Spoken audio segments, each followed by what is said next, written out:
Morning all of you. ನಿಮಗೆ ಆಗಲೇ ಗೊತ್ತಿರುವ ಹಾಗೆ ನಾವು ಕಳೆದ ಅವಧಿಯಲ್ಲಿ ನೂತನ ಆರ್ಥಿಕ ನೀತಿಯ ಪ್ರಮುಖ ಲಕ್ಷಣಗಳನ್ನು ಕುರಿತು ಚರ್ಚೆ ಮಾಡ್ತಿದ್ವಿ. ನೂತನ ಆರ್ಥಿಕ ನೀತಿ 1991 ಜುಲೈ 24ರಂದು ಏನು ಅಸ್ತಿತ್ವಕ್ಕೆ ಬಂತಲ್ಲ, ಈ 1991 ನೂತನ ಆರ್ಥಿಕ ನೀತಿ ಉದಾರೀಕರಣ, ಜಾಗತೀಕರಣ ಮತ್ತು ಖಾಸಗೀಕರಣದೆಂಬ ಪ್ರಮುಖ ಅಸ್ತ್ರಗಳನ್ನು ಇಟ್ಕೊಂಡ್ಬಿಟ್ಟು ಭಾರತದ ಆರ್ಥಿಕ ಅಭಿವೃದ್ಧಿಯಲ್ಲಿ ಸಾಕಷ್ಟು ಪ್ರಗತಿಯಾಗಿರೋದನ್ನು, ಸಾಕಷ್ಟು ಸುಧಾರಣೆ ಆಗಿರೋದನ್ನು ನಾವು ಕಾಣ್ತೀವಿ. ಈ ನಿಟ್ಟಿನಲ್ಲಿ ನೂತನ ಆರ್ಥಿಕ ನೀತಿಯ ಫಲವಾಗಿ ಕಂಡುಬರ್ತಕ್ಕಂಥ ಇನ್ನೊಂದು ಅತ್ಯಂತ ಪ್ರಮುಖವಾದಂಥ ಪರಿಕಲ್ಪನೆ ಅಂದರೆ ಹೊರಗುತ್ತಿಗೆ ಎಂಬ ಪರಿಕಲ್ಪನೆ ಕೂಡ ಅತ್ಯಂತ ಪ್ರಮುಖವಾದದ್ದು. ಹೊರಗುತ್ತಿಗೆ ಅನ್ನೋದನ್ನು ಔಟ್ಸೋರ್ಸಿಂಗ್ ಅಂತ ಕರಿತೀವಿ. ಈ ಹೊರಗುತ್ತಿಗೆ ಅಂದರೆ ಏನು, ಅದರ ಅರ್ಥ, ಹೊರಗುತ್ತಿಗೆ ನೂತನ ಆರ್ಥಿಕ ನೀತಿಯ ಪ್ರತಿಯಾಗಿ ಯಾವ ರೀತಿ ಹೆಚ್ಚಾಗ್ತಾ ಇದೆ, ಭಾರತದಂಥ ರಾಷ್ಟ್ರದಲ್ಲಿ ಹೊರಗುತ್ತಿಗೆಯನ್ನು ನೀಡ್ತಕ್ಕಂತಹ ಕಂಪನಿಗಳು, ಭಾರತೀಯ ಕಂಪನಿಗಳನ್ನು ಯಾಕೆ ಹೆಚ್ಚು ಆಕರ್ಷಿಸ್ತಾ ಇದ್ದಾವೆ, ಹೊರಗುತ್ತಿಗೆಯನ್ನು ಹೆಚ್ಚು ಭಾರತವನ್ನು ಆಕರ್ಷಿಸಲಿಕ್ಕೆ ಕಾರಣಗಳೇನು, ಇದರಿಂದ ಅಭಿವೃದ್ಧಿ ಹೊಂದಿದ ರಾಷ್ಟ್ರಗಳು ಭಾರತಕ್ಕೆ ಹೊರಗುತ್ತಿಗೆಯನ್ನು ಕೊಡ್ತಿರೋದ್ರಿಂದ ಯಾಕೆ ವಿರೋಧಿಸ್ತಿದ್ದಾವೆ, ಈ ಅಂಶಗಳನ್ನು ನಾವು ಚರ್ಚೆ ಮಾಡೋಣ. ಅದೇ ರೀತಿ ಇನ್ನೊಂದು ನೂತನ ಆರ್ಥಿಕ ನೀತಿಯ ಪೂರಕವಾಗಿ ಚರ್ಚೆ ಮಾಡ್ತಕ್ಕಂಥ ಇನ್ನೊಂದು ಪ್ರಮುಖವಾದಂತಹ ಪರಿಕಲ್ಪನೆ ಅಂದರೆ ಡಬ್ಲ್ಯೂ ಟಿ ಒ ಅನ್ನೋದು ವಿಶ್ವ ವ್ಯಾಪಾರ ಸಂಘಟನೆ, ವರ್ಲ್ಡ್ ಟ್ರೇಡ್ ಆರ್ಗನೈಸೇಷನ್ ಅಂತ ಕರಿತೀವಿ.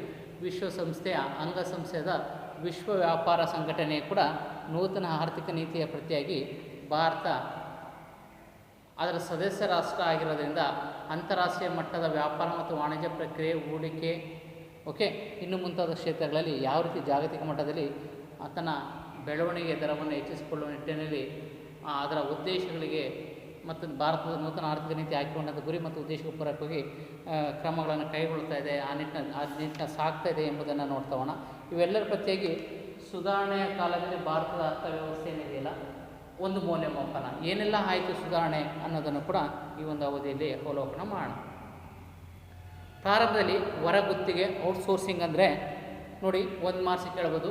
ಔಟ್ಸೋರ್ಸಿಂಗ್ ಅಂದರೆ ಬರ್ಕೊಳ್ಳಿ, ಈಗಾಗಲೇ ದೇಶದ ಒಳಗಡೆ ಸೇವೆಯನ್ನು ಪೂರೈಸುತ್ತಿದ್ದ ಒಂದು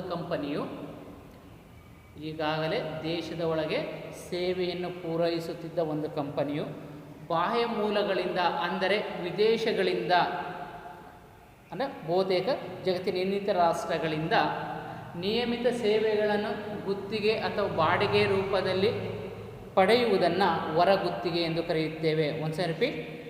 ಹೊರಗುತ್ತಿಗೆ ಅಂದರೆ ಏನಪ್ಪ ಅಂದರೆ, ಈಗಾಗಲೇ ದೇಶದಲ್ಲಿ ಸೇವೆಯನ್ನು ಸಲ್ಲಿಸುತ್ತಿರುವ ಒಂದು ಕಂಪನಿಯು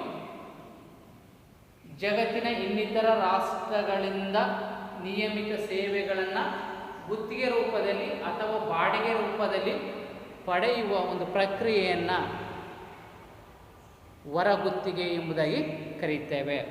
ಈ ಹೊರಗುತ್ತಿಗೆಯಿಂದ ಭಾರತದ ನೂತನ ಆರ್ಥಿಕ ನೀತಿ ಅಳವಡಿಸುವ ಪ್ರತಿಯಾಗಿ ಮಾಹಿತಿ ತಂತ್ರಜ್ಞಾನ ಮತ್ತು ಜೈವಿಕ ತಂತ್ರಜ್ಞಾನ, ಏನು IT-BT ಅಂತ ಹೇಳ್ತೀವಲ್ಲ, ಈ ಒಂದು ಕ್ಷೇತ್ರಗಳಲ್ಲಿ ಸಾಕಷ್ಟು ರೀತಿಯ ಪ್ರಗತಿಯನ್ನು ಈ ಹೊರಗುತ್ತಿಗೆಯ ಮೂಲಕ ನಡೀತಿರುವುದನ್ನು ನಾವು ನೋಡ್ತೀವಿ. ಈ ನಿಟ್ಟಿನಲ್ಲಿ ಭಾರತ ಜಗತ್ತಿನ ಎಲ್ಲ ರಾಷ್ಟ್ರಗಳ ಮೆಚ್ಚುಗೆಗೆ ಪಾತ್ರವಾಗಿದೆ. ಇದಕ್ಕೆ ಕಾರಣ ಏನಂದರೆ, ಅಮೇರಿಕ, ಯುರೋಪಿಯನ್, ಇನ್ನು ಮುಂತಾದ ವಿಶ್ವದ ಶ್ರೀಮಂತ ರಾಷ್ಟ್ರಗಳು, ಅಭಿವೃದ್ಧಿ ಹೊಂದಿದ ರಾಷ್ಟ್ರಗಳು ಕೂಡ ಭಾರತದ ಈ IT-BT ಅಂತ ಏನು ಕರಿತೀವಲ್ಲ, ಈ ಒಂದು ಕ್ಷೇತ್ರಗಳನ್ನು ಹೆಚ್ಚು ಆಕರ್ಷಿಸುವುದರ ಮೂಲಕ ಈ ಒಂದು ಕ್ಷೇತ್ರಗಳಲ್ಲಿ ಜಗತ್ತಿನಲ್ಲಿ ಅತ್ಯಂತ ಮುಂಚೂಣಿ ರಾಷ್ಟ್ರಗಳ ಪಟ್ಟಿಯಲ್ಲಿ ಭಾರತ ಕೂಡ ಒಂದು ಆಗಿ ಹೊರಹೊಮ್ಮಲಿಕ್ಕೆ ಈ ಔಟ್ಸೋರ್ಸಿಂಗ್ ಅಂದರೆ ಹೊರಗುತ್ತಿಗೆ ಒಂದು ಪದ್ಧತಿಯ ಕ್ರಮವೂ ಕೂಡ ಪ್ರಮುಖವಾದದ್ದು ಅಂತ ಹೇಳಿ ತಪ್ಪಾಗಲಾರದು. ಹಾಗಾದರೆ ಈ ನಿಟ್ಟಿನಲ್ಲಿ ಹೊರಗುತ್ತಿಗೆಯಿಂದ ಭಾರತ ಕಂಪನಿಗಳಿಗೆ ಪಡೆಯುತ್ತಿರುವ ಸೇವೆಗಳು ಯಾವುವು, ಯಾವ್ಯಾವ ಸೇವೆಗಳನ್ನು ಭಾರತ ಕಂಪನಿಗಳು ಪಡಿತಾ ಇದ್ದೇವೆ ಹೊರಗುತ್ತಿಗೆಯಿಂದ, ವಿದೇಶಗಳಿಂದ ಅಂತ ನೋಡಿದರೆ, ಪ್ರಮುಖವಾಗಿ ಧ್ವನಿ ಆಧಾರಿತ ವ್ಯವಹಾರ ಪ್ರಕ್ರಿಯೆಗಳು, ಅದನ್ನು BPO ಅಂತ ಕರಿತೀವಿ. ಅದನ್ನು ಕಾಲ್ ಸೆಂಟರ್ಗಳ ಮೂಲಕ ಹೆಚ್ಚು ಜನಪ್ರಿಯ ಆಗ್ತಿರುವುದನ್ನು ನಾವು ಇವತ್ತಿನ ದಿನಮಾನಗಳಲ್ಲಿ ನೋಡ್ತೀವಿ. ಯಾವುದು? ಧ್ವನಿ ಆಧಾರಿತ ವ್ಯವಹಾರ ಪ್ರಕ್ರಿಯೆಗಳು. ನಂತರ ಅದರ ಜೊತೆಗೆ ವಿವಿಧ ಸಂಸ್ಥೆಗಳ ದಾಖಲೆಗಳ ನಿರ್ಮಾಣ ಮತ್ತು ರಕ್ಷಣೆ, ಬ್ಯಾಂಕಿಂಗ್ ಸೇವೆಗಳು, ಮ್ಯೂಸಿಕ್ ಅಂತ ಏನು ಕರಿತೀವಲ್ಲ, ಸಂಗೀತದ ರೆಕಾರ್ಡಿಂಗ್ಗಳು, ಚಲನಚಿತ್ರ ಎಡಿಟಿಂಗ್ಗಳು ಅಂದರೆ ಸಂಕಲನ, ನಂತರ ಪುಸ್ತಕದ ನಕಲು, ವಿವಿಧ ಕಂಪನಿಗಳ ವಾರ್ಷಿಕ ಲೆಕ್ಕಾಚಾರ, ಅದೇ ರೀತಿ ವೈದ್ಯಕೀಯ ಸಲಹೆ, ಸೇವೆಗಳು ಮತ್ತು ಬೋಧನೆಗಳನ್ನು ಸಹ ಮುಂದುವರಿದ ದೇಶಗಳು ಭಾರತಕ್ಕೆ ನೀಡ್ತಾ ಇದ್ದಾವೆ. ಅದರ ಜೊತೆಗೆ ಅಂತರ್ಜಾಲದ ಮೂಲಕ ಆಧುನಿಕ ದೂರ ಸಂಪರ್ಕ ವ್ಯವಸ್ಥೆಯನ್ನು ಬಳಸಿಕೊಳ್ಳುವುದರ ಮೂಲಕ ಒಂದು ವಿಶೇಷವಾದಂತಹ ಪಠ್ಯಧ್ವನಿ ಇರ್ಬೋದು, ದೃಶ್ಯ ದತ್ತಾಂಶಗಳಿರ್ಬೋದು, ಇನ್ನು ಮುಂತಾದವುಗಳನ್ನು ಡಿಜಿಟಲೀಕರಣ ಮಾಡ್ತಕ್ಕಂಥ ವ್ಯವಸ್ಥೆಗೂ ಕೂಡ ಈ ಹೊರಗುತ್ತಿಗೆಯನ್ನು ಪಡೆಯುವುದರ ಮೂಲಕ ಹೆಚ್ಚು ಹೆಚ್ಚು ಜನಪ್ರಿಯತೆ ಮತ್ತು ಪ್ರಚಾರವನ್ನು ಭಾರತ ಮಾಡ್ತಿರೋದನ್ನು ಜಾಗತಿಕ ಮಟ್ಟದಲ್ಲಿ ನಾವು ಇವತ್ತು ಕಾಣ್ತಿದ್ದೀವಿ. ಇದೀಗ ಇನ್ನಿತರ ಹಲವಾರು ರೀತಿಯ ಸೇವೆಗಳು ಭಾರತದ ಕಂಪನಿಗಳು ಈ BPO ಮತ್ತು ಈ ಏನಿದೆಯಲ್ಲ ಔಟ್ಸೋರ್ಸಿಂಗ್ ಹೊರಗುತ್ತಿಗೆ ಮೂಲಕ ಸೇವೆಗಳನ್ನು ನೀಡ್ತಿರೋದು ಕಾಣ್ತಾ ಇದ್ದೀವಿ. ಹಾಗಾದರೆ ಜಾಗತಿಕ ಮಟ್ಟದಲ್ಲಿ ಭಾರತ ಯಾಕೆ ಈ ಹೊರಗುತ್ತಿಗೆ ಈ ಒಂದು ಚಟುವಟಿಕೆಯ ಪ್ರಕ್ರಿಯೆಯಲ್ಲಿ ಹೆಚ್ಚು ಜನಪ್ರಿಯ ಆಗ್ತಿದೆ, ಇದಕ್ಕೆ ಕಾರಣ ಏನು ಅಂತ ನಾವು ನೋಡಿದ್ರೆ ಅತ್ಯಂತ ಪ್ರಮುಖ ನೋಡ್ತಕ್ಕಂಥದ್ದು ಏನಂದರೆ ಭಾರತದಲ್ಲಿ ಲಭ್ಯವಿರುವ ಉತ್ತಮ ಕೌಶಲ್ಯ ಮತ್ತು ಖಚಿತತೆ ಸೇವೆಗಳು ಅತ್ಯಂತ ಪ್ರಮುಖವಾಗಿ ಕಂಡುಬರ್ತದೆ. ಭಾರತೀಯರಲ್ಲಿ ಕಂಡುಬರ್ತಕ್ಕಂಥ ಉತ್ತಮ ಕೌಶಲ್ಯ, ಸ್ಕಿಲ್ಡ್ ಅಂತ ಏನು ಕರಿತೀವಲ್ಲ, ಸ್ಕಿಲ್ಡ್ ಓರಿಯೆಂಟೆಡ್ ಅಂತಿದೆ, ಆ ಕೌಶಲ್ಯ ಭರಿತ ತರಬೇತಿ ಹೊಂದಿದಂಥ ಮಾನವ ಸಂಪನ್ಮೂಲ ಹೆಚ್ಚಾಗಿ ಲಭ್ಯ ಆಗ್ತಿದೆ ಮತ್ತು ಅಕ್ಯುರೇಟ್ ಖಚಿತವಾಗಿ ಈ ಸೇವೆಗಳು ಲಭ್ಯವಾಗ್ತಾ ಇದೆ. ಇದು ಒಂದು. ಎರಡನೇದು ಇನ್ನೊಂದು ಪ್ರಮುಖವಾದ ಏನಂದರೆ ಭಾರತದಲ್ಲಿ ಈ ಸೇವೆಗಳು ಬೇರೊಂದು ರಾಷ್ಟ್ರಕ್ಕೆ ಹೋಲಿಕೆ ಮಾಡಿದಾಗ ಕಡಿಮೆ ವೆಚ್ಚಕ್ಕೆ ಈ ಸೇವೆಗಳು ಲಭ್ಯವಾಗ್ತಿದೆ. ಈ ಕಡಿಮೆ ವೆಚ್ಚಕ್ಕೆ ಈ ಸೇವೆಗಳು ಲಭ್ಯವಾಗ್ತಿರೋದ್ರಿಂದ ಭಾರತಕ್ಕೆ ಹೆಚ್ಚು ಹೆಚ್ಚು ಹೊರಗುತ್ತಿಗೆಯನ್ನು ವಿದೇಶಿ ಕಂಪನಿಗಳು ಅಥವಾ ವಿದೇಶಿ ಸರ್ಕಾರಗಳು ನೀಡ್ತಿರೋದನ್ನು ನಾವು ನೋಡ್ಬೋದು. ಆ ಜೊತೆಗೆ ಇನ್ನೊಂದು ಪ್ರಮುಖವಾದಂಥ ಕಾರಣ ಏನಂದರೆ ಭಾರತದ ಮಾನವ ಸಂಪನ್ಮೂಲ ಏನಿದೆ, ಮಾನವ ಶಕ್ತಿ ಅಥವಾ ಮಾನವ ಯೋಜನೆ ಸಂಪನ್ಮೂಲ ಏನಿದೆಯಲ್ಲ, ಕೌಶಲಭರಿತವಾದಂಥ ಈ ಸಂಪನ್ಮೂಲ ಅತ್ಯಂತ ಕಡಿಮೆ ವೇತನಕ್ಕೆ ಲಭ್ಯವಾಗ್ತಾ ಇದೆ ಜಗತ್ತಿನ ಇನ್ನಿತರ ರಾಷ್ಟ್ರಗಳಿಗೆ. ಅಂದರೆ ನಮ್ಮ ದೇಶದ ಪ್ರತಿಭಾವಂತ ಜನರು ಕಡಿಮೆ ವೇತನಕ್ಕೆ ಈ ಸೇವೆಗಳನ್ನು ನೀಡ್ತರಿಂದ ಅಭಿವೃದ್ಧಿ ಹೊಂದಿದ ರಾಷ್ಟ್ರಗಳು ಈ ಸೇವೆಗಳನ್ನು ಕಡಿಮೆ ವೆಚ್ಚದಲ್ಲಿ ಇದನ್ನು ಪಡೀಲಿಕ್ಕೆ ಭಾರತಕ್ಕೆ ಹೆಚ್ಚು ಹೆಚ್ಚು ಹೊರಗುತ್ತಿಗೆಯನ್ನು ನೀಡ್ತಿರೋದು ನೋಡ್ತಾ ಇದ್ದೀವಿ. ಇದ್ರ ಜೊತೆಗೆ ಇನ್ನೊಂದು ಪ್ರಮುಖವಾದಂಥ ಅಂಶ ಏನಂದರೆ ಭಾರತೀಯರು ಹೊಂದಿರ್ತಕ್ಕಂಥ ಇಂಗ್ಲೀಷ್ ಭಾಷೆಯ ಮೇಲೆ ಪ್ರಭುತ್ವತೆಯ ಮಟ್ಟ ಕೂಡ ವಿದೇಶಿ ಕಂಪನಿಗಳು ಭಾರತಕ್ಕೆ ಹೊರಗುತ್ತಿಗೆಯನ್ನು ನೀಡಲಿಕ್ಕೆ ಹೆಚ್ಚು ಕಾರಣ ಎಂಬುದಾಗಿ ಕೂಡ ಕಂಡುಬರ್ತದೆ. ಯಾವುದಾದ್ರು ಹೇಳಿ, ಭಾರತದ ಮಾನವ ಸಂಪನ್ಮೂಲ ಹೆಚ್ಚು ಕೌಶಲ್ಯ ಭರಿತವಾಗಿರೋದು ಮತ್ತು ಖಚಿತವಾಗಿರೋದು. ಎರಡನೇ ಅಂಶ, ಭಾರತದಲ್ಲಿ ಸೇವೆಗಳು ಅತ್ಯಂತ ಕಡಿಮೆ ವೆಚ್ಚಕ್ಕೆ ಲಭ್ಯವಾಗ್ತಿರೋದು. ಮೂರನೇದು, ಭಾರತ ಕಂಡುಬರ್ತಂಥ ಉತ್ತಮ ಗುಣಮಟ್ಟದ ಕೌಶಲ್ಯಭರಿತ ಮಾನವ ಸಂಪನ್ಮೂಲ ಬೇರೊಂದು ರಾಷ್ಟ್ರ ಹೋಲಿಕೆ ಮಾಡಿದಾಗ ಕಡಿಮೆ ವೇತನಕ್ಕೆ ಲಭ್ಯವಾಗ್ತಿರೋದು. ಜೊತೆಗೆ ಭಾರತೀಯರು ಏನು ಈ ಕಮ್ಯುನಿಕೇಷನ್ಗೆ ನಾವು ಜಾಗತಿಕ ಮಟ್ಟ ಬಳಕೆ ಆಗ್ತಂಥ ಇಂಗ್ಲೀಷ್ ಭಾಷೆ ಏನಿದೆಯಲ್ಲ, ಈ ಭಾಷೆಯ ಬಗ್ಗೆ ಹೆಚ್ಚು ಹಿಡಿತ ಮತ್ತು ಪ್ರಬುದ್ಧತೆಯನ್ನು ಹೊಂದಿದ್ದಾರೆ. ಈ ಎಲ್ಲ ಕಾರಣದಿಂದಾಗಿ ವಿದೇಶಿ ಕಂಪನಿಗಳು ಅಥವಾ ಬಹುರಾಷ್ಟ್ರೀಯ ಕಂಪನಿಗಳು ಅಥವಾ ವಿದೇಶಿ ಸರ್ಕಾರಗಳು ನಮ್ಮ ದೇಶಕ್ಕೆ ಹೆಚ್ಚು ಹೆಚ್ಚು ಹೊರಗುತ್ತಿಗೆ ಸೇವೆಗಳನ್ನು ನೀಡ್ತಾ ಇರೋದು ನೋಡ್ತೀವಿ. ಆ ಸೇವೆಗಳನ್ನು ಭಾರತೀಯ ಪಡೆಯುತ್ತಿರೋದನ್ನು ಕೂಡ ನಾವು ನೋಡ್ತಾ ಇದ್ದೀವಿ. ಇದು ಪ್ರಮುಖವಾಗಿ ಭಾರತದಲ್ಲಿ ನಮ್ಮ ದೇಶಕ್ಕೆ ಹೊರಗುತ್ತಿಗೆಯ ಪ್ರಮಾಣ ಹೆಚ್ಚಳಕ್ಕೆ ಕಾರಣವಾದಂಥ ಅಂಶಗಳು. ಕೇಳ್ಬೋದು, ಭಾರತದಲ್ಲಿ ಹೊರಗುತ್ತಿಗೆ ಪ್ರಮಾಣ ಹೆಚ್ಚಳ ಕಾರಣವಾದ ಅಂಶಗಳನ್ನು ತಿಳಿಸಿ ಅಂತ. ಆವಾಗ ಈ ಅಂಶಗಳನ್ನು ನಾವು ಪಟ್ಟಿ ಮಾಡಬೇಕಾಗ್ತದೆ.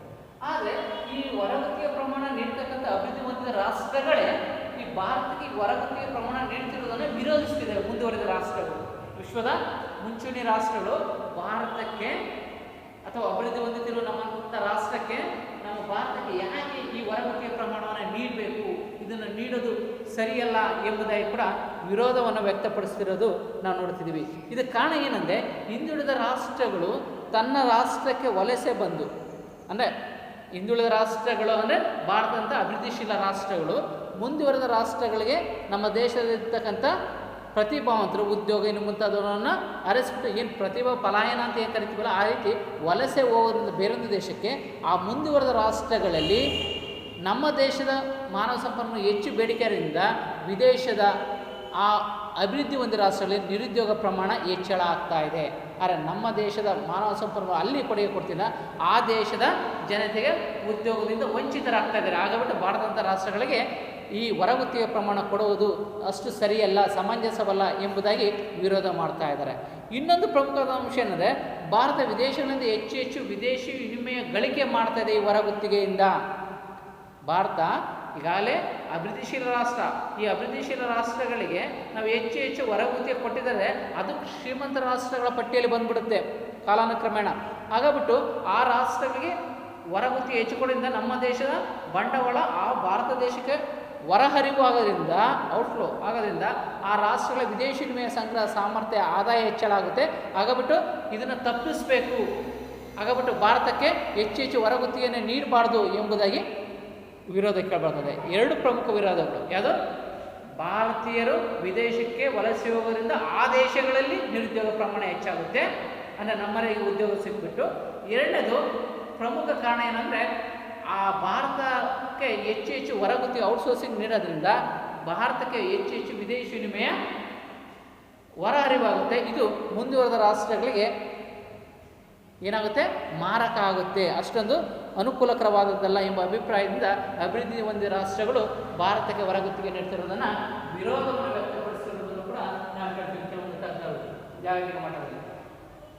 ಇಷ್ಟು ಹೊರಗುತ್ತಿಗೆ ಎಂದರೇನು, ಹೊರಗುತ್ತಿಗೆ ಅರ್ಥ, ಹೊರಗುತ್ತಿಗೆಗೆ ಭಾರತೀಯ ಕಂಪನಿಗಳು ಪಡೆಯುತ್ತಿರುವ ಸೇವೆಗಳು, ಈ ಭಾರತ ಹೊರಗುತ್ತಿಗೆ ಪ್ರಕ್ರಿಯೆಯಲ್ಲಿ ಹೆಚ್ಚು ಹೆಚ್ಚು ಒಳಗೊಳ್ಳಲಿಕ್ಕೆ ಕಾರಣವಾದಂಥ ಅಂಶಗಳು, ಇದಕ್ಕಿಂತಕ್ಕಂಥ ವಿರೋಧಗಳು, ಇದು ನಾನು ಕೇಳ್ಕೊಂಡ್ವಿ.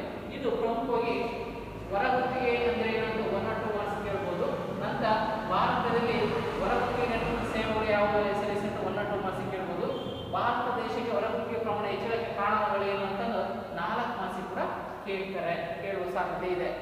ನಂತರ ಬರ್ತಕ್ಕಂಥ ಇನ್ನೊಂದು ಪ್ರಮುಖವಾದಂಥ ಪರಿಕಲ್ಪನೆ, ಈ ಘಟಕದಲ್ಲಿ ಅತ್ಯಂತ ಪ್ರಮುಖವಾದಂಥ ಇನ್ನೊಂದು ವಿಷಯ ವಸ್ತು ಯಾವುದಂದರೆ ವಿಶ್ವ ವ್ಯಾಪಾರ ಸಂಘಟನೆ. ವಿಶ್ವ ವ್ಯಾಪಾರ ಸಂಘಟನೆ WTO ಅಂತ ಕರಿತೀವಿ, ವರ್ಲ್ಡ್ ಟ್ರೇಡ್ ಆರ್ಗನೈಸೇಷನ್. ವಿಶ್ವ ವ್ಯಾಪಾರ ಸಂಘಟನೆ ಏನಿದೆಯಲ್ಲ ಇದು ವಿಶ್ವಸಂಸ್ಥೆಯ ಒಂದು ಅಂಗಸಂಸ್ಥೆ. ಹೇಗೆ IBRD, world bank, IMF, UNESCO, UNICEF ಇದೆಯಲ್ಲ, ಹಾಗೆ ILO ಏನಿದೆಯಲ್ಲ, ಹಾಗೆ ವಿಶ್ವಸಂಸ್ಥೆ ಸ್ಥಾಪನೆಯಾದಂಥ ಸಂದರ್ಭದಲ್ಲಿ ವ್ಯಾಪಾರಕ್ಕೋಸ್ಕರ ಜಾಗತಿಕ ಮಟ್ಟದಲ್ಲಿ ಸ್ಥಾಪನೆಯಾದಂಥ ಅತ್ಯಂತ ಪ್ರಮುಖವಾದಂಥ ವ್ಯಾಪಾರ ಸಂಘಟನೆ ವಿಶ್ವ ವ್ಯಾಪಾರ ಸಂಘಟನೆ ಅಂತ ಕರಿತೀವಿ. ಈ ವಿಶ್ವ ವ್ಯಾಪಾರ ಸಂಘಟನೆ 1995 ಜನವರಿ 1ರಂದು ಅಸ್ತಿತ್ವಕ್ಕೆ ಬರುತ್ತೆ. ಯಾವಾಗ? 1 ಜನವರಿ 1995. 149 ಸದಸ್ಯ ರಾಷ್ಟ್ರಗಳು ಇದರ ಸದಸ್ಯತ್ವವನ್ನು ಪಡೆದಿರೋದನ್ನು ನೋಡ್ಬೋದು.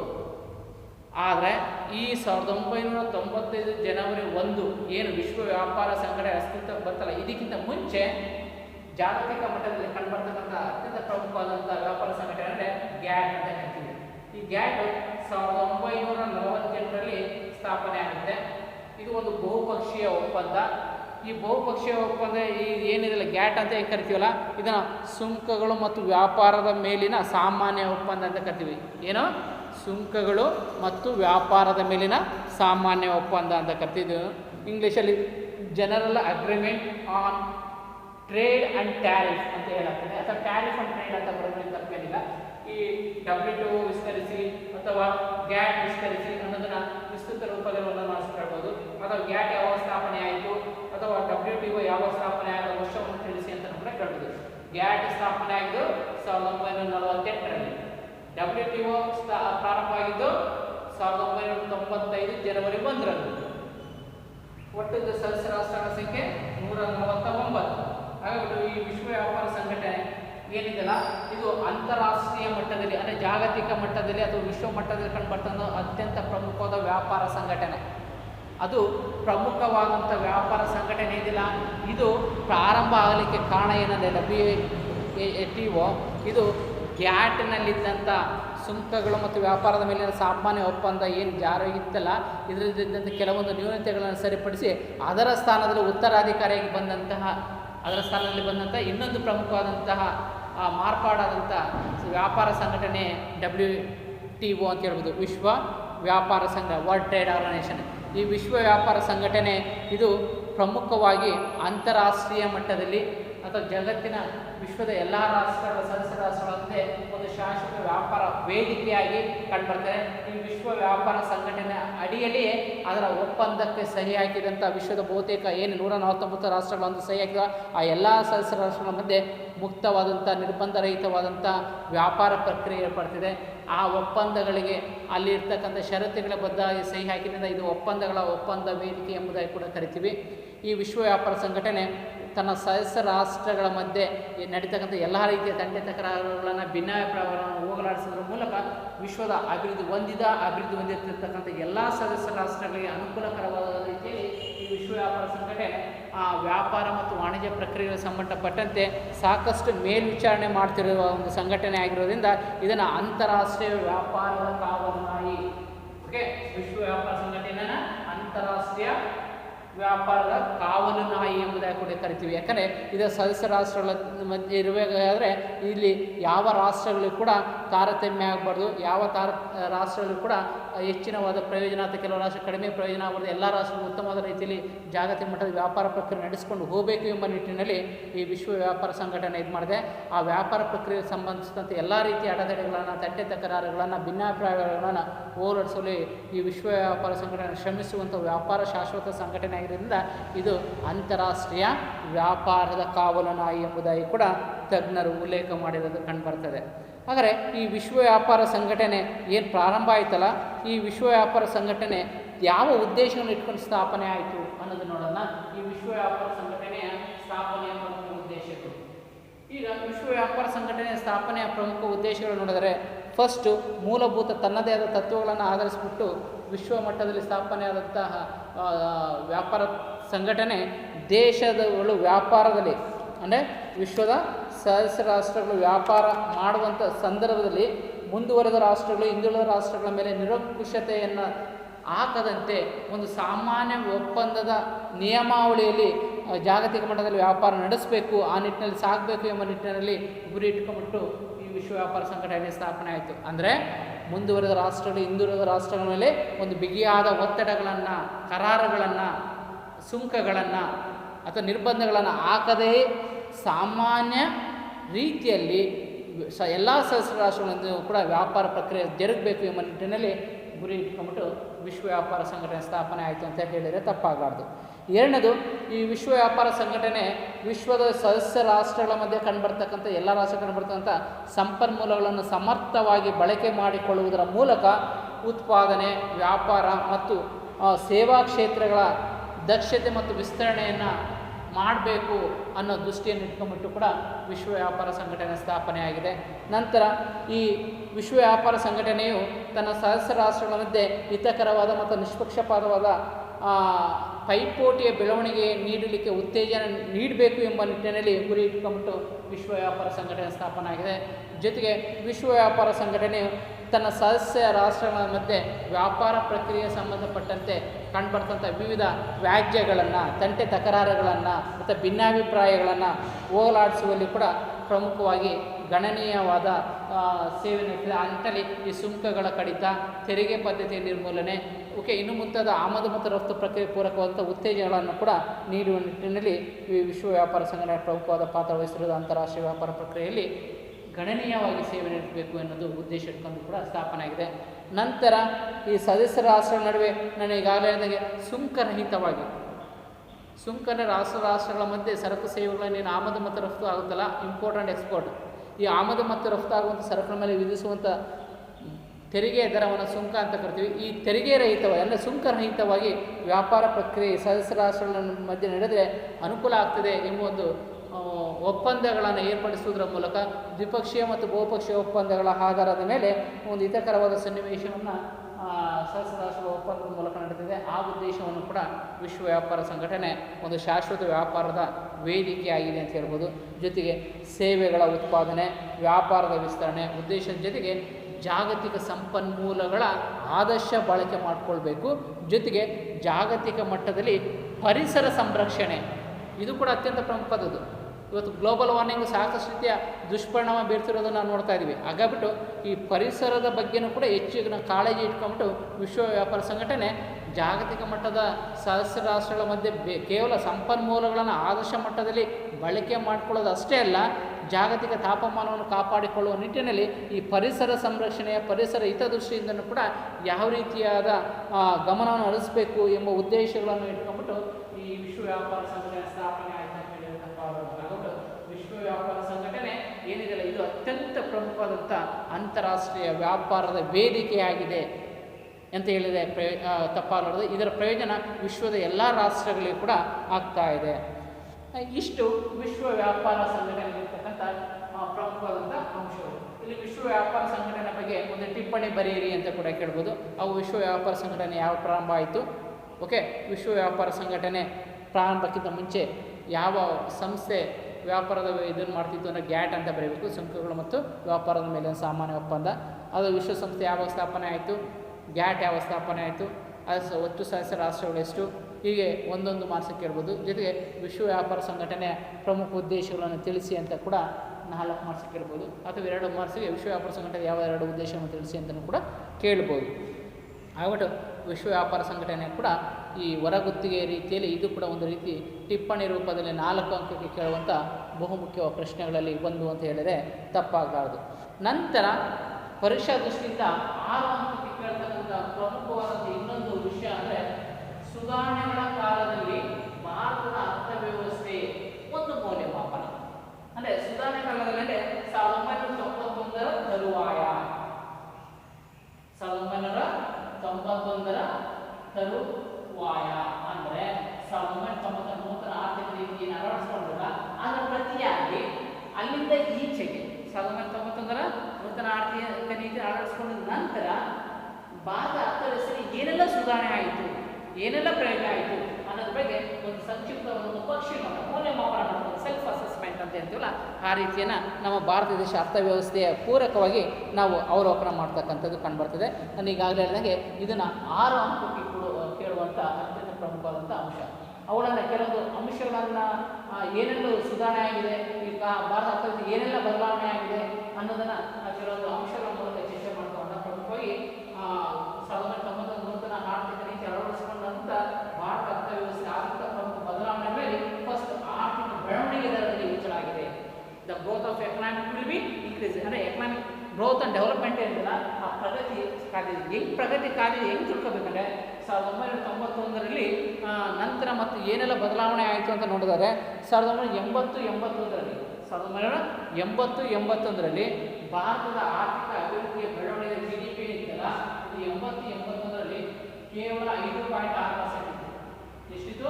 5.6% 1980-81ರ ಅವಧಿಯಲ್ಲಿ. ಇದು ಪ್ರಮಾಣ 2003 ಮತ್ತು 2004ರ ವೇಳೆಗೆ ಇದರ ಪ್ರಮಾಣ ನಾವು ಅವಲೋಕನ ಮಾಡಿದಾಗ 9.4%. ಸಾರಿ, 2011 ಮತ್ತು 2012ನೇ ಸಾಲಿಗೆ ಭಾರತದ ಆರ್ಥಿಕ ಅಭಿವೃದ್ಧಿ ಬೆಳವಣಿಗೆ ದರ GDP 9.3% ಹೆಚ್ಚಾಗಿದೆ. ಅಂದರೆ 5.6% ಇಂದ ಎಷ್ಟು 9.3% ಹೆಚ್ಚಾಗಿರೋದು ಭಾರತದ ಆರ್ಥಿಕ ಅಭಿವೃದ್ಧಿ ಬೆಳವಣಿಗೆ ದರಕ್ಕೆ ನೂತನ ಆರ್ಥಿಕ ನೀತಿಯ ಕೊಡುಗೆ ಅಂತ ಹೇಳಿದ್ರೆ ತಪ್ಪಾಗಲಾರದು. ಇನ್ನೊಂದು, ಭಾರತದಲ್ಲಿ ವಿದೇಶಿ ನೇರ ಬಂಡವಾಳ ಹೂಡಿಕೆ ಮತ್ತು ವಿದೇಶಿ ವಿನಿಮಯ ಮೀಸಲು ಏನಿದೆಯಲ್ಲ, ಫಾರಿನ್ ಎಕ್ಸ್ಚೇಂಜ್ ರಿಸರ್ವ್ಸ್ ಅಂತ ಹೇಳ್ತಲ್ಲ, ಅದರ ಪ್ರಮಾಣದಲ್ಲೂ ಕೂಡ ಗಣನೀಯವಾಗಿ ಹೆಚ್ಚಳವಾಗಿದೆ. ಅಂದರೆ ಯಾವ ರೀತಿ ಹೆಚ್ಚಳವಾಗಿದೆ ಅಂತ ನಾವು ಕೆಲವೊಂದು ದತ್ತಾಂಶವನ್ನು ನೋಡಿದ್ರೆ, ವಿದೇಶಿ ನೇರ ಬಂಡವಾಳ ಹೂಡಿಕೆ 1990-91ರಲ್ಲಿ $100 ಅಮೆರಿಕನ್ ಮಿಲಿಯನ್ ಡಾಲರ್ಗಳಷ್ಟಿದ್ದು, ಇದರ ಪ್ರಮಾಣ 2013-14ರಲ್ಲಿ $264 ಅಮೆರಿಕನ್ ಬಿಲಿಯನ್ ಡಾಲರ್ಗಳಷ್ಟು ಹೆಚ್ಚಳವಾಗಿದೆ. ಎಷ್ಟು? 90-91ರಲ್ಲಿ ನೂತನ ಆರ್ಥಿಕ ನೀತಿ ಅಳವಡಿಸಿಕೊಳ್ಳುವ ಪ್ರಾರಂಭದಲ್ಲಿ $100 ಮಿಲಿಯನ್ ಅಮೆರಿಕನ್ ಡಾಲರ್ಸ್ ಇದ್ದಂಥ ಭಾರತದ ವಿದೇಶಿ ವಿನಿಮಯ ಹೂಡಿಕೆ 2013-14ರಲ್ಲಿ $264 ಬಿಲಿಯನ್ ಅಮೆರಿಕನ್ ಡಾಲರ್ಸ್ ಹೆಚ್ಚಳವಾಗಿರೋದನ್ನು ನೋಡ್ತಾ ಹೋಗ್ತೀವಿ.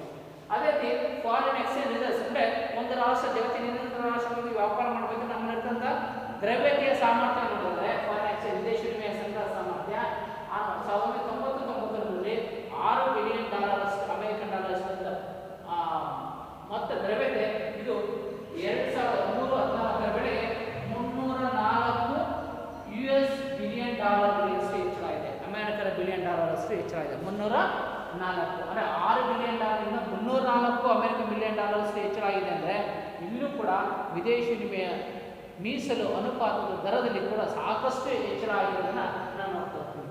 ಅಷ್ಟೇ ಅಲ್ಲದೆ ಕೇವಲ ಭಾರತ ಆಮದು ಪ್ರಧಾನ ರಾಷ್ಟ್ರವಾಗಿತ್ತು. ಎಲ್ಲಿ 1991ರ ನೂತನ ಆರ್ಥಿಕ ನೀತಿ ಬರೋಕ್ಕಿಂತ ಮುಂದೆ ವಿದೇಶಿ ಅವಲಂಬನೆ ಜಾಸ್ತಿ ಇತ್ತು. ಆದರೆ 1991ರ ನೀತಿ ಏನು ಅಳವಡಿಸ್ಕೊಂಡ ನಂತರ ವಿಶ್ವದ ರಾಷ್ಟ್ರಗಳು ಭಾರತಕ್ಕೆ ಹೆಚ್ಚು ಇದು ಮಾಡಿದ್ರು. ಅಲ್ಲಿ ಅಪಮೌಲ್ಯೀಕರಣ ಮಾಡಿದ್ದು ನಾವು ನೋಡ್ತೀವಿ ಕೋಶ ನೀತಿ ಹಣಕಾಸು ವಿತರಣೆಯಲ್ಲಿ. ಇಲ್ಲಿ ರಫ್ತು ವಲಯ ಕೂಡ ಹೆಚ್ಚು ಪ್ರಗತಿ ಆಗಿದೆ.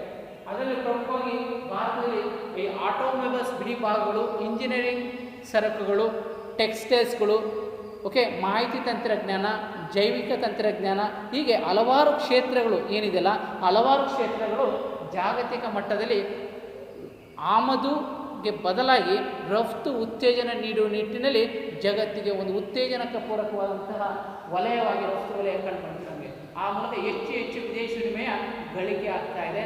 ಆ ನಿಟ್ಟಿನಲ್ಲಿ ರಫ್ತು ಮಾಡತಕ್ಕಂಥ ಹೆಚ್ಚು ಮುಂಚೂಣಿಯಲ್ಲಿ ರಾಷ್ಟ್ರಗಳ ಪಟ್ಟಿಯಲ್ಲಿ ಭಾರತ ಕೂಡ ಒಂದಾಗಿದೆ. ವಿಶ್ವಕ್ಕೆ ಅತಿ ಹೆಚ್ಚು ರಫ್ತು ಆಗ್ತಕ್ಕಂಥ ಸರಕುಗಳ ಪಟ್ಟಿಯಲ್ಲಿ ನಾವು ಆಟೋಮೊಬೈಲ್ಸ್ ಬಿಡಿ ಭಾಗಗಳನ್ನು ನೋಡಬಹುದು. ನಂತರ ಈ ಪಾವತಿ ಶುಲ್ಕ ಮತ್ತು ಸಂದಾಯ ಮಾಹಿತಿಯಲ್ಲಿ ಸಾಕಷ್ಟು ರೀತಿಯ ಅಸಮತೋಲನ ಇತ್ತು. ಈ ಅಸಮತೋಲನ ಪ್ರಮಾಣ ಕಡಿಮೆ ಆಗ್ತದೆ. ಯಾವಾಗಂದರೆ ಮುಂಚೆ ರಫ್ತು ಗಳಿಕೆ ಇಂಥ ಆಮದು ಗಳಿಕೆ ಜಾಸ್ತಿ ಇತ್ತು. ಆದರೆ ಆ ಸಮಯದಲ್ಲಿ ಈ ರಫ್ತು ಪ್ರಮಾಣ ಕೂಡ ಹೆಚ್ಚಾದ್ದರಿಂದ ಈ ರಫ್ತು ಉತ್ತೇಜನಕ್ಕೆ ವಿದೇಶಿ ಭಾರತೀಯ ಕಂಪನಿಗಳಿಗೆ ಮತ್ತು ಭಾರತೀಯ ರಫ್ತುದಾರರಿಗೆ ವಿಶೇಷವಾದಂಥ ಪ್ಯಾಕೇಜ್ಗಳನ್ನು ಸರ್ಕಾರ ನೀಡುತ್ತಿರುವ ಪ್ರತಿಯಾಗಿ ವಿದೇಶಿ ವಿನಿಮಯ ಬಂಡವಾಳದ ಒಳಹರಿವು ಹೆಚ್ಚಾಗ್ತಿದೆ, ವಿದೇಶಿ ನೇರ ಬಂಡವಾಳ ಹೂಡಿಕೆ ಹೆಚ್ಚಾಗ್ತಿದೆ. ಈ ನಿಟ್ಟಿನಲ್ಲಿ ಈ BPO BOP balance of payment ಏನಿಲ್ಲ ಅಲ್ಲಿ ಕಂಡುಬಂದ ಅಸಮತೋಲನ ಪ್ರಮಾಣ ಕೂಡ ಹಂತವಾಗಿ ಹೋಗ್ತಾ ಇದೆ, ಕಡಿಮೆ ಆಗ್ತಿರೋದನ್ನು ನೋಡಬಹುದು. ಆ ಜೊತೆಗೆ ಈ ವಿದೇಶಿ ವಿನಿಮಯ ಸಂಗ್ರಹ ಸಾಮರ್ಥ್ಯ ನಾನು ಹೇಳಿದೆ, ಒಂದು ರಾಷ್ಟ್ರ ಜಾಗತಿಕ ಮಟ್ಟದಲ್ಲಿ ವ್ಯಾಪಾರ ಪ್ರಕ್ರಿಯೆ ಮಾಡಬೇಕಾದ್ರೆ ನಮ್ಮಲ್ಲಿರ್ತಕ್ಕಂಥ ದ್ರವ್ಯತೆಯ ಪ್ರಮಾಣ ಎಷ್ಟಿದೆ ಅನ್ನೋದನ್ನು ನೋಡಿದಾಗ ವಿದೇಶಿ ಕರೆನ್ಸಿ ರೂಪದಲ್ಲಿರ್ಬೋದು, ಅಸೆಟ್ ರೂಪದಲ್ಲಿರ್ಬೋದು, ಚಿನ್ನದ ರೂಪದಲ್ಲಿರ್ಬೋದು, ಅಥವಾ IMF ಬಳಸುವಂಥ SDR ಸ್ಪೆಷಲ್ ಡ್ರಾಯಿಂಗ್ ರೈಟ್ಸ್ ಅಂತ ಏನಿಲ್ಲ ವಿಶೇಷ ರೂಪದಲ್ಲಿರ್ಬೋದು.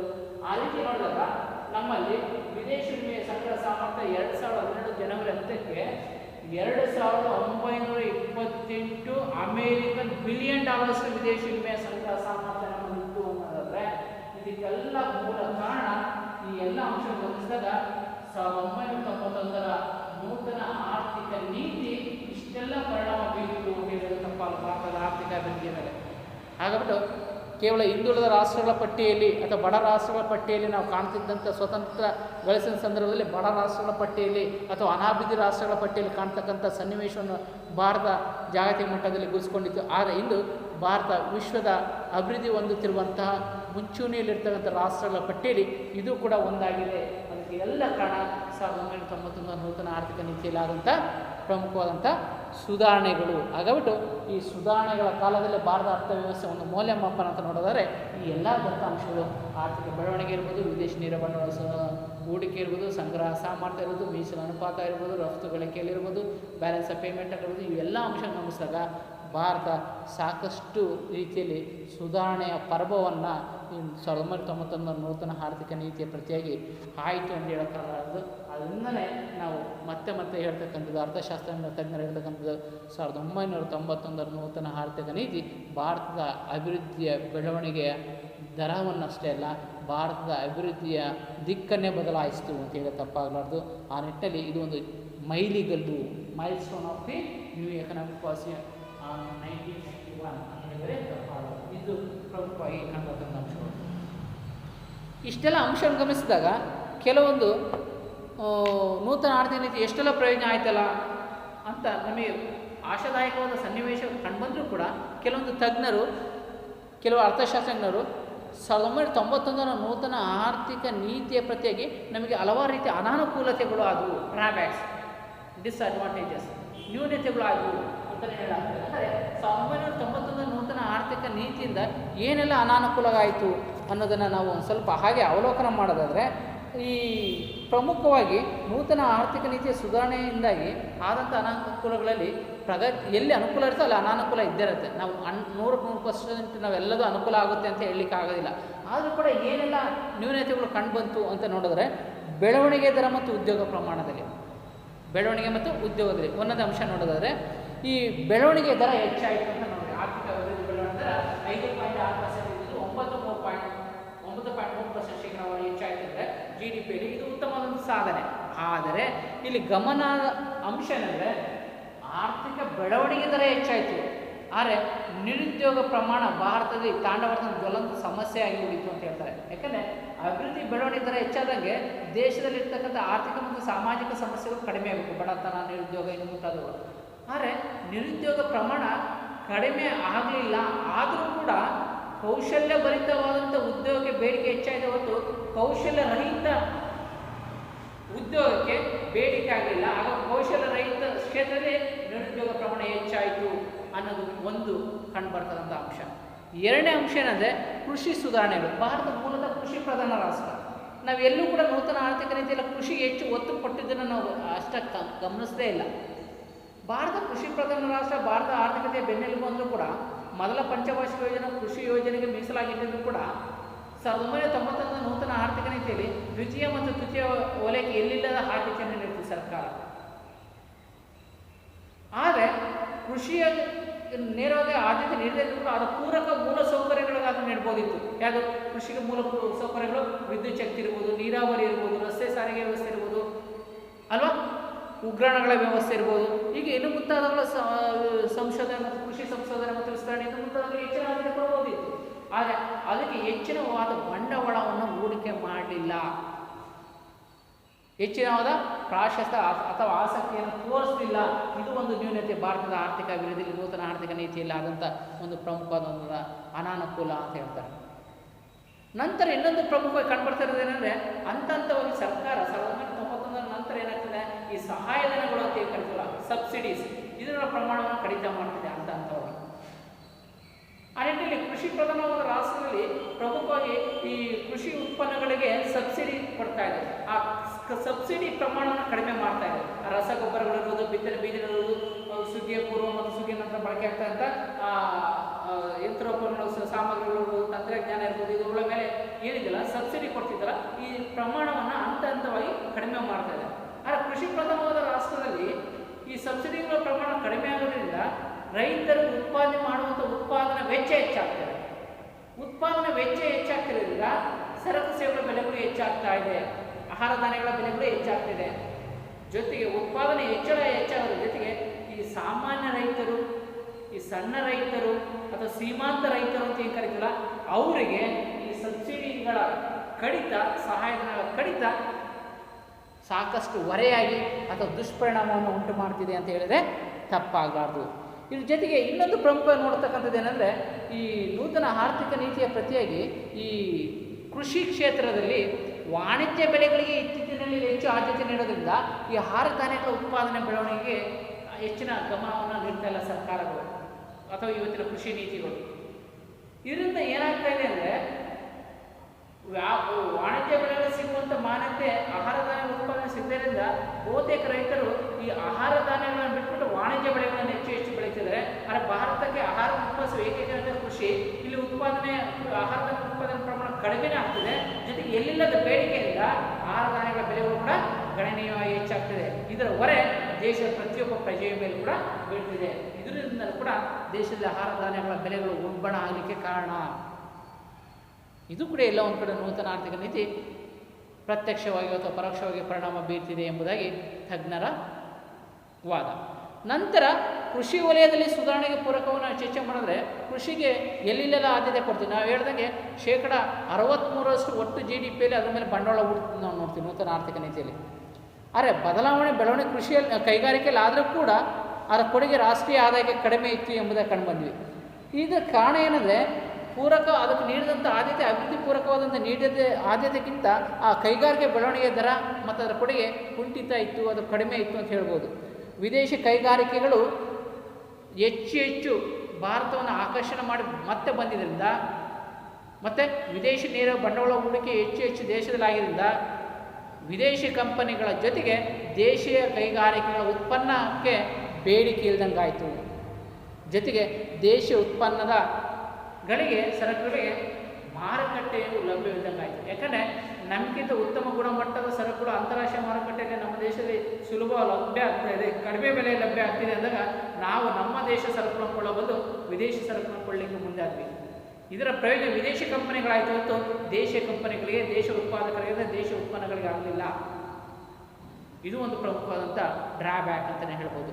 ಜೊತೆಗೆ ಈ ಅಭಿವೃದ್ಧಿ ಹೊಂದಿದ ರಾಷ್ಟ್ರಗಳು ಏನಿದೆಯಲ್ಲ, ಅಭಿವೃದ್ಧಿ ಹೊಂದಿದ ರಾಷ್ಟ್ರಗಳು ಈ ಉದಾರೀಕರಣದ ನೀತಿ, ಜಾಗತೀಕರಣ ನೀತಿ, ಖಾಸೀಕರಣ ನೀತಿಯಿಂದಾಗಿ ಹಿಂದುಳಿದ ರಾಷ್ಟ್ರಗಳ ಮೇಲೆ ಬಡ ರಾಷ್ಟ್ರಗಳು ಅನಿವಾರ್ಯವಾಗಿ ಜಾಗತಿಕ ಮಾರುಕಟ್ಟೆ ವ್ಯವಸ್ಥೆಗೆ ತಮ್ಮ ಅರ್ಥವ್ಯವಸ್ಥೆ ತೆರೆದಿಡುವ ನಿಟ್ಟಿನಲ್ಲಿ ಒತ್ತಡವನ್ನು ಅಥವಾ ಒತ್ತಾಯಪೂರ್ವಕವಾಗಿ ಹೊರೆಯನ್ನು ಹೇಳಲಿಕ್ಕೆ ಪ್ರಾರಂಭವಾಗಿದ್ದು ಕೂಡ ಕಂಡುಬರ್ತದೆ. ಒಲ್ಲದ ಮನಸ್ಸಿಂದಲೂ ಕೂಡ ಈ ಒಂದು ನೂತನ ಆರ್ಥಿಕ ನೀತಿಯನ್ನು ಅಳವಡಿಸ್ಕೊಳ್ಬೇಕಾಗ್ತಂಥ ಸನ್ನಿವೇಶ ಒದಗಿ ಬಂತು.